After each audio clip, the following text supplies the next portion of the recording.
আমি এসে দরজা খুলে দেখি মালবিকার চুলগুলো এলোমেলো, যেন এক্ষুনি ঘুম থেকে উঠেছে বা কেউ হাত দিয়েছে এমন। মালবিকা বলছেন, তুমি কেন এসব পাঠাও? এসব দেখে তো আমার অস্বস্তি হয়। তোমার দাদাবাবু কিছুই করতে পারে না, অফিস থেকে এসেই ক্লান্ত হয়ে যায়। তাই তোমার কাছেই চলে আসি। উপায় না পেয়ে কি মালবিকা কোনোমতে ছায়াটা তুলে মুখে চাদরটা কামড় দিয়ে পড়তে শুরু করল। আমি তাড়াতাড়ি করে তখন সেখান থেকে চলে এলাম। আমি তন্ময়, আমার বয়স 8 বছর।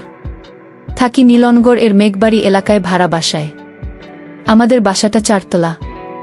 আমরা থাকি নিচতলায়। আমাদের পরিবারের সদস্য সংখ্যা 3 জন, মালবিকা, প্রবীর আর আমি। আমার মায়ের নাম মালবিকা এবং বাবার নাম প্রবীর। আমার বাবা মা অনেক ভালোভাবে শিক্ষিত ছিলেন, তাই তারা আর কোনো সন্তান নেননি। তখন সবেমাত্র মহামারীর উপদ্রবটা কিছুটা কমেছে।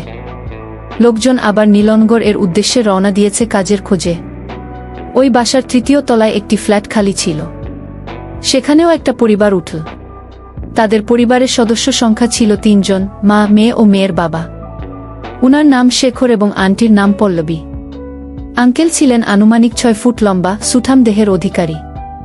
আন্টিও কম যান না, স্লিম ফিগার, শ্যামলা বর্ণের মহিলা। আর তাদের মেয়ে আমার থেকে 1 বছরের ছোট, নাম দিশা। আঙ্কেল আন্টি দুজনেই চাকরি করেন। ও বলকে ভুলেই গেলাম। পল্লবী আন্টিকে দেখে আমার একটু হিংসাই হলো। আমার মা মালবিকা উনার মতো স্লিম ছিল না, গায়ের রং এমনিই ফর্সা। আর বাবার কথা তো বাদই দিলাম। শেখর আঙ্কেল ও পল্লবী আন্টির বয়স হবে প্রায় 44 ও 37। আর আমার মা বাবার বয়স ছিল 39 ও 46। অনেক তাড়াতাড়ি ওদের সাথে আমাদের ভালোই সম্পর্ক হয়ে গেল। আমার তেমন কোনো বন্ধুবান্ধব ছিল না, যার ফলে আমি প্রায় সারাদিনই বাসায় বসে কম্পিউটারে গেমস খেলতাম। আর মাঝে মাঝে দিশা আসতো, ওকে নিয়ে মুভি দেখতাম। একদিন আমি সোফায় বসে নাস্তা করছিলাম আর মালবিকা দরজার সামনে বসে ঘর ঝাড়ু দিচ্ছিল। শেখর আঙ্কেল অফিসে যাওয়ার জন্য নেমে আসলেন 3য় তলা থেকে। আমি লক্ষ্য করলাম শেখর আঙ্কেল কলাপস গেট খুলতে খুলতে মালবিকার দিকে তাকিয়ে আছেন। মালবিকা বাইরের দিকে মুখ করে বসে কাজ করছিলেন। আমি দেখলাম আঙ্কেল গেট না লাগিয়ে মালবিকার দিকে তাকিয়ে আছেন। আমার কানে হেডফোন লাগানো ছিল। এই দৃশ্য দেখে আমার রাগে টগবগে হয়ে উঠে দাঁড়ানোর কথা ছিল, কিন্তু সেটা না হয়ে আমার কান গরম হয়ে উঠতে লাগলো। আমি আমার ফোনে বাজতে থাকা গান অফ করে দিয়ে নাস্তা করতে লাগলাম। আর শুনলাম শেখর আঙ্কেল মালবিকাকে ডাকছেন। আমি আর চোখে তাকিয়ে দেখি আঙ্কেল ইশারা করে মালবিকাকে বলছেন, বৌদি, দাদা তো সেই জিনিস বানিয়েছে গি। এই কথা শুনে মালবিকা বলে উঠল, এসব কি বলছেন আপনি? আঙ্কেল বলল, আরে মজা করলাম একটু, রাগ করবেন না প্লিজ। শেখর আঙ্কেল তড়াহুড়ো করে বেরিয়ে গেলেন। মালবিকা আমার দিকে তাকানোর আগেই আমি চোখ সরিয়ে মোবাইল ঘাটাঘাটি করতে লাগলাম। মালবিকা ঘরে এসে বিটবিট করে কি বললেন, তারপর আবার কাজ করতে লাগলেন আর আমি কলেজে চলে আসলাম। তার 3-4 দিন পর আবার আমি সোফায় বসে নাস্তা করছিলাম। সেদিন ছিল ছুটির দিন। প্রবীর বাবা তার রুমে টিভি দেখছিল, মালবিকা কাপড় চোপড় ধুচ্ছিল। কাপড় ধোয়ার সময় মালবিকার কাকস্নানের মতো হয়ে গিয়েছিলেন, প্রায় দারুণ অপূর্ব লাগছিল তাকে। পরনের কাপড় ভেজা থাকায় মালবিকা আমাকে বললেন কাপড়গুলো ছাদে গিয়ে মেলে দিতে, কিন্তু আমার ইচ্ছা করছিল না বিধায় তাই আমি বারণ করে দিলাম। অগত্যা মালবিকা নিজেই চলল কাপড় দিতে। আমি বসে মালবিকার সিঁড়ি ওঠা দেখছিলাম। মালবিকা উপরে ওঠার সময় খেয়াল করলাম আঙ্কেলদের বাসার দরজা খোলা। আর মালবিকা ওঠার ঠিক পরেই আঙ্কেল তড়াহুড়া করে উপরে উঠে গেলেন।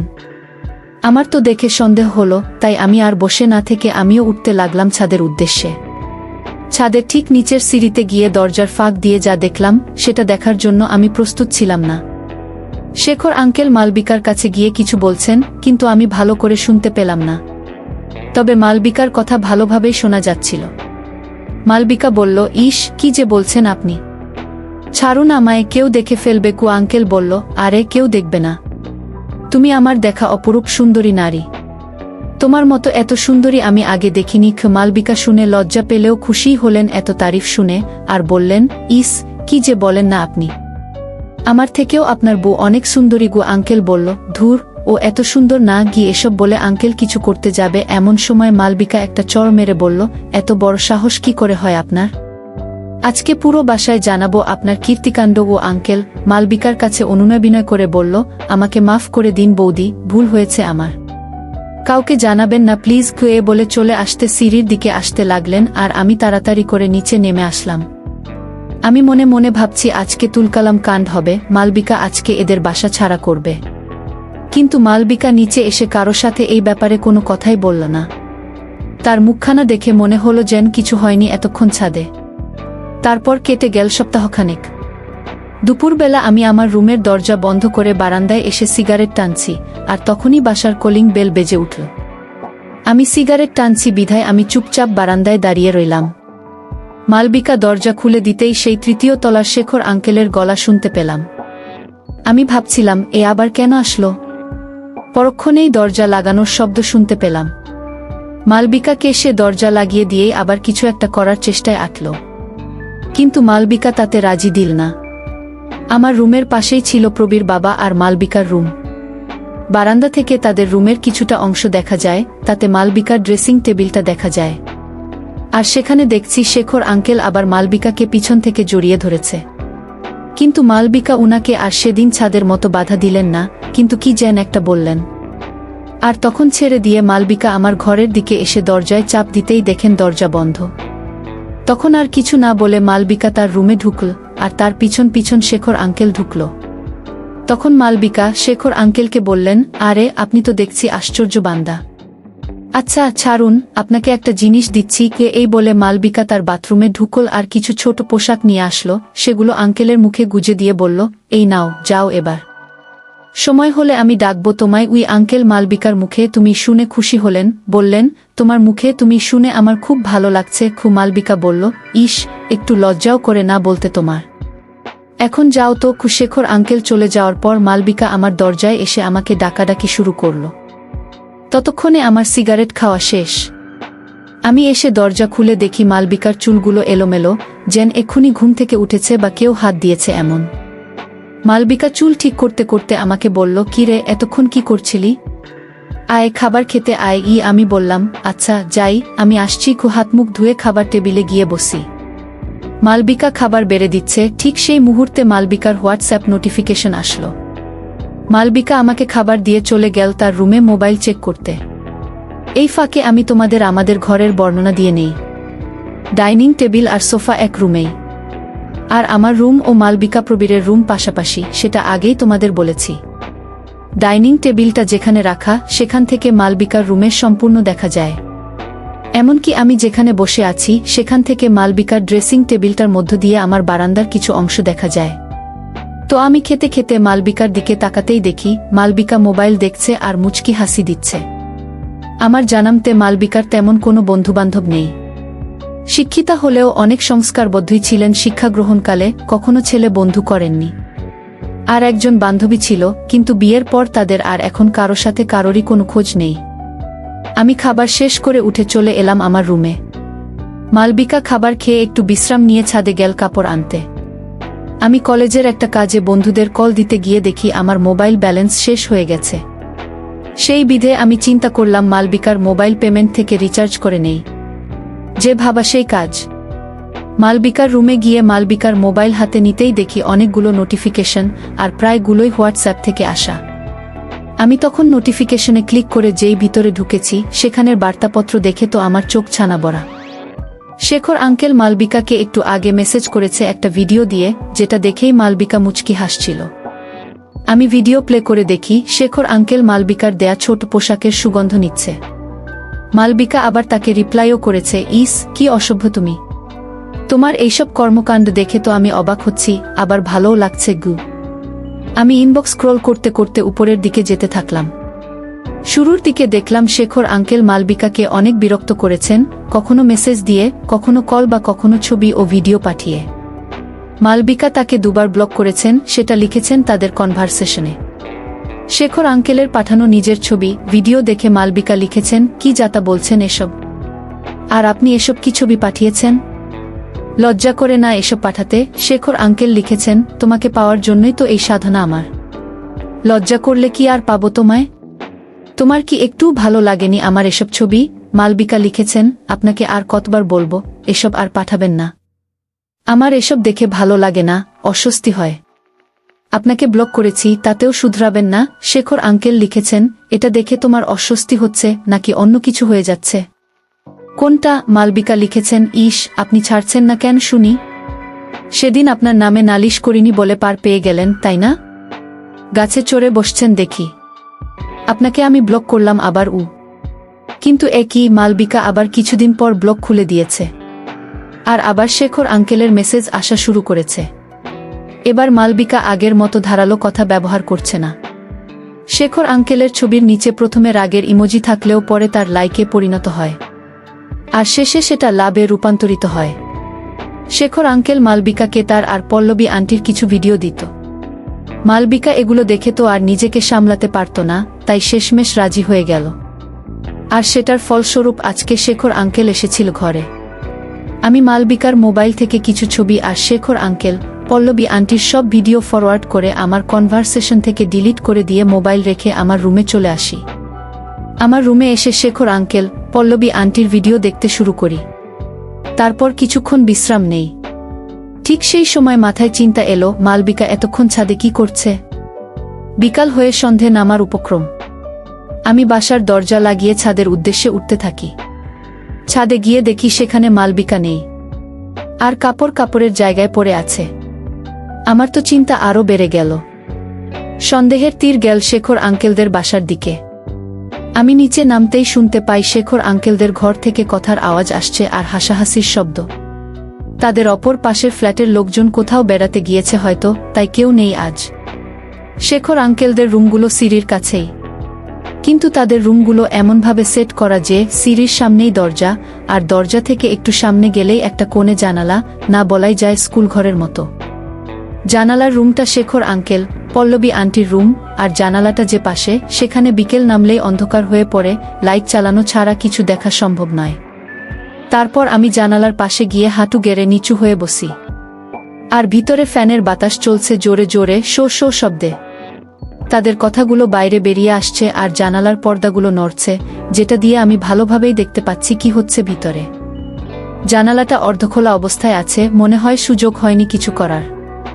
আর এদিকে আমি ভিতরে যা দেখছি তাতে আমার পায়ের নিচে মাটি সরে গেছে, কান দিয়ে ধোঁয়া বেরোচ্ছে। শেখর আঙ্কেল বিছানায় বসে আছেন। মালবিকা শেখর আঙ্কেলকে বলছেন, তুমি কেন এসব পাঠাও? এসব দেখে তো আমার অস্বস্তি হয়। তোমার দাদাবাবু কিছুই করতে পারে না, অফিস থেকে এসেই ক্লান্ত হয়ে যায়। তাই তোমার কাছেই চলে আসি উপায় না পেয়ে কি। এসব ঘটনা দেখে আমার অবস্থা আরও খারাপ হয়ে গেল। কখন যে আমার পিছনে পল্লবী আন্টি দাঁড়িয়ে এসব কাণ্ডকীর্তি দেখছিলেন জানা ছিল না। আমার কলার ধরে আমাকে টেনে তুললেন, টেনে আমাকে সিঁড়ির কাছে নিয়ে এলেন। আমার অবস্থা খারাপ দেখে আমাকে ধাক্কা দিয়ে চলে যেতে ইশারা করলেন, আর নিজে ঘরের দরজা ঠকঠক করতে লাগলেন। আমার তো বুক ধরফর করা শুরু করল। আজ কি হবে? সব শেষ। মানসম্মান আর রইল না এই পাড়াতে। আমার মাকে সবাই খারাপ হিসেবে চিনবে। এসব ভাবতে ভাবতে আমি সিঁড়ি দিয়ে নিচে নেমেও নামতে পারলাম না। সিঁড়ির মাঝখানে গিয়ে ঘটনা কোথায় যায় তা দেখতে থাকলাম। পল্লবী আন্টি দরজা ঠকটকানো থামিয়ে জানালার পাশে গিয়ে শেখর আঙ্কেল আর মালবিকাকে একসাথে দেখে নিজের চোখকে বিশ্বাস করতে পারলেন না। নিজেকে সামলাতে না পেরে তিনি চেঁচিয়ে ওঠেন আর বললেন, এসব কি হচ্ছে? আজ তোর একদিন কি আমার একদিন? এমন সময় শেখর আঙ্কেল ঘরের দরজা খুলে পল্লবী আন্টিকে ঘরে ঢুকিয়ে আবার দরজা বন্ধ করে দিলেন। শেখর আঙ্কেল বললেন, শোনো, এমন করো না লক্ষ্মীটি, বোঝার চেষ্টা করো প্লিজ গো। এদিকে আমি আবার ঘরের পাশের জানালায় গিয়ে চোখ রাখতেই তাদের আলাপ শুনতে পেলাম। মালবিকা তো পুরো ভয়ে নিজেকে সামলাতে না পেরে বিছানার চাদর টেনে গায়ে জড়িয়ে ঘরের এক কোণে দাঁড়িয়ে আছে আর অঝরে কান্না করছে। মালবিকা শুধু শেখর আঙ্কেলকে বলল, তুমি আমার কি সর্বনাশ করলে? পল্লবী আন্টির রাগের মাথায় মালবিকাকে জড়া বললেন। মালবিকা বলল, আমার কোনো দোষ নেই। হায় আল্লাহ, আপনার জামাই আমাকে নষ্ট করতে চেয়েছে। আমি অনেক চেষ্টা করেছি নিজেকে সংযত করার, কিন্তু শেষ অবধি আর পারিনি। পল্লবী আন্টি বলল, আমার জামাইকে কোনো দোষ দিবি না। আজই তোর বরকে সব বলে তোর এই কর্মকাণ্ডের কথা জানাবো। আমি দেখতে পেলাম মালবিকার চোখ ছলছল করে অঝরে জল পড়ছে, আর শেখর আঙ্কেলের দিকে তাকিয়ে আছে। শেখর আঙ্কেল তার বুকে বোঝানোর আপ্রাণ চেষ্টা করছে, কিন্তু কে শোনে কার কথা? সে তো জানেই তার বর কেমন লোক। পল্লবী আন্টি মালবিকাকে উদ্দেশ্য করে বলে, এখনই বেরিয়ে যা আমার ঘর থেকে। মালবিকা কোনোমতে ছায়াটা তুলে মুখে চাদরটা কামড় দিয়ে পড়তে শুরু করল। আমি তাড়াতাড়ি করে তখন সেখান থেকে চলে এসে ড্রয়িং রুমের সোফায় বসে মোবাইল টিপছি। কিছুক্ষণ পরেই দেখি মালবিকা ঘরে প্রবেশ করে, আর তার চোখে মুখে অনেক ধকলের ছাপ ফুটে উঠছে। মালবিকা তার রুমে ঢুকেই দরজা বন্ধ করে দিল আর শাওয়ার নিতে বাথরুমে ঢুকে গেল। স্বভাবতই বাথরুম ইকো করায় আমি শুনতে পাচ্ছিলাম মালবিকা অঝরে কান্না করছিল। আমি দিশাকে উপরে উঠতে দেখে নিজে উঠে বাড়ির দরজা বন্ধ করে নিজের রুমে গিয়ে এতক্ষণ কি হলো সেটা চিন্তা করতে থাকলাম। সত্যিই কি পল্লবী আন্টি প্রবীর বাবাকে সব বলে দেবেন? আম্মু কি ঘর ছাড়া হবে? পল্লবী আন্টি কি সত্যি সত্যি এসব এলাকায় রটিয়ে বেড়াবেন? আমার মায়ের আজ এ দশা দেখে একটু হলেও খারাপ লেগেছিল, কিন্তু পরক্ষণেই মনে একটা রোমাঞ্চকর অনুভূতি খেলে গেল। আমাদের জীবন বদলে যাবে সেটা ভেবে। শেখর আঙ্কেল আর মালবিকারের সেই দৃশ্যগুলো এখনো চোখের সামনে ভেসে বেড়াচ্ছে। এসব চিন্তা করতে করতে কখন যে ঘুমিয়ে গেছি বুঝতে পারিনি। ঘুম থেকে উঠি মালবিকা প্রবীরের বাকবিতণ্ডা শুনে। রাত তখন বাজে 9টা। আমি আমার রুমের বারান্দায় গিয়ে দাঁড়াই আর তাদের ঘরের দিকে তাকাতেই দেখি রুমে শুধু মালবিকা প্রবীরই নন, পল্লবী আন্টিও আছেন। তিনি একাই এসেছেন নালিশ করতে। প্রবীর বাবা জিজ্ঞাসা করল, কি হয়েছে তোমার? এসব আমি কি শুনছি? তোমার এই অবস্থা আমি জীবনেও কল্পনা করিনি। তোমার আমাকে দিয়ে হয় না। পল্লবী আন্টি বললেন, আপনার বউ এসব খুবই খারাপ কাজ করেছে। সে আমার হাজবেন্ডের দিকে নজর দিল। মালবিকা অঝরে কাঁদছে আর প্রবীরকে বলছে, তুমি আমাকে ভুল বুঝছ। আমি এসব নিজে থেকে কিছুই করিনি, সব দোষ ওই শেখরের। প্রবীর বাবা পল্লবী আন্টিকে কিছু না বলে রাগী কণ্ঠে বললেন, তুমি নিজেকে সংযত করতে পারলে না? মালবিকা বলল, সত্যি বলো তো, তুমি কবে আমার দিকে ঠিকভাবে তাকিয়েছিলে? আমি কতদিনের একা তুমি নিজেকে প্রশ্ন করো। তুমি কবে আমাকে সময় দিয়েছিলে? তোমার কি মনে পড়ে? প্রবীর বাবা মালবিকার কথাগুলো শুনে আসলেই ভাবতে বসে, কি হয়েছে আর কি করেছে তার সাথে। প্রবীর বাবা বুঝে উঠতে পারে না মালবিকাকে কি বলে তার এই কাজকে ভুল প্রমাণিত করবে। কয়েক সেকেন্ডের জন্য প্রবীর বাবার মুখ বন্ধ থাকতে দেখে এবার পল্লবী আন্টি প্রবীর বাবার পক্ষ হয়ে মালবিকাকে কথার বেত্রাঘাত করতে আসে। পল্লবী আন্টি বলল, আমার জামাইকে কেন আপনার এই মোহের জালে ফেললেন? এ বলে পল্লবী আন্টি প্রবীর বাবার সামনে এসে মালবিকাকে একটি উদাহরণ দেওয়ার চেষ্টা করেন, যেটা দেখে আমি, মালবিকা, প্রবীর বাবা সবাই পুরোথু মেরে যাই। পল্লবী আন্টি মালবিকাকে বললেন, দেখুন, এখন আমি যদি আপনার জায়গায় থেকে আপনার বরের সাথে এসব করি তখন কেমন লাগে?